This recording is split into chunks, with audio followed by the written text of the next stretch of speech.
Kryeministri, por kësaj here në rolin e kryetarit të Partisë Socialiste, Edi Rama, intervistoi kandidatët e tij në 5 bashkitë ku më 9 nëntor zhvillohen zgjedhje të pjesshme.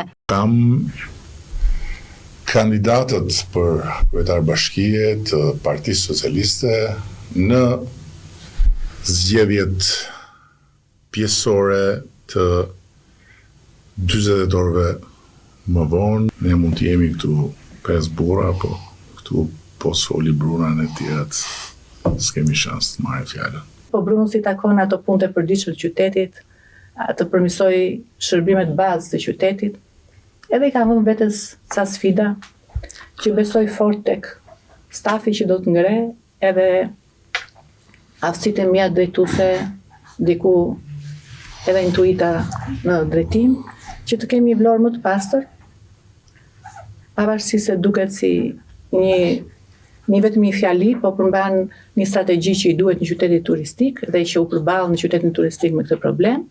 Pastaj do ta shikoj rruga e lagjestime, sepse lagjet e Vlorës kanë probleme të infrastrukturës të përditshme. Në mbështetje të agroturizmit jemi me këtë paketë me maleve, kemi rreth 73 aplikime ka vazhduar. Po. Dhe kjo tregon që investimet do vazhdojnë. Mendoj që ne do i mbështesim bashkia, do shkoj der më der për të qarë hallin kujto dhe për ndihmuar bizneset që duan të investojnë aty dhe madhe, sepse në vitet e fundit Berati është transformuar rejësisht. Transformuar në infrastrukturë, në shërbime, kështu është me të vërtet një sfidë e madhe. Gjithsesi unë mendoj që nuk ka nevojë për eksperimente, pra rruga është e shtruar, thjesht duhet mbajmë ritmin dhe fokusim aty do jetë. Matjet e këtë vit ka dalë si bashkia me performancë më të mirë, është e para. Edhe ne duhet vazhdojmë ta majmë këtë ritëm. Ashtu si them edhe më parë Agroni ka punu shumë, po sot duke pasur edhe një mbështetje shumë madhe nga pjesë e qeverisë, duhet të vazhdojmë këto investime. Fokusin besoj të përmit ngelur deri në zgjedhjet e ardhshme do ta fokusojmë më tepër tek bujësia. Edhe pse dua të theksoj 2 projekte të rëndësishme që njëri është ndryshe nga Salla Vlora me ndihmën e kryeministit, për të fjalë për palestrën tashmë të nisur si ide, por shpresojmë ta finalizojmë për vitin 2026 palestrën e peshngritjes, e cila jo nuk do jetë vetëm palestër peshngritje, por do ketë kinema, do ketë shërbime të tjera brenda. Dhe ky është një projekt goxha i madh për qytetin Cerrik.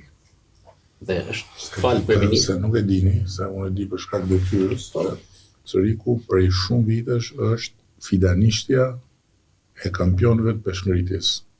Gjatë bisedës me kandidatët e socialistëve në bashkinë Vlorë, Tepelen, Mat, Cerrik dhe Berat, Rama shpotiti edhe kundërshtarët politik, nga ku mësoi se nuk kanë bërë fushat për kandidatët e pavarur që ata kanë mbështetur. Si bëhet tani që kur na dëgjojnë ne që themi kështu, ata që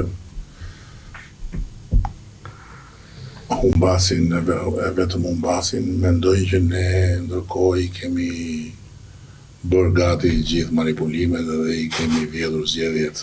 Si bëhet se punë? S'kan alternativë.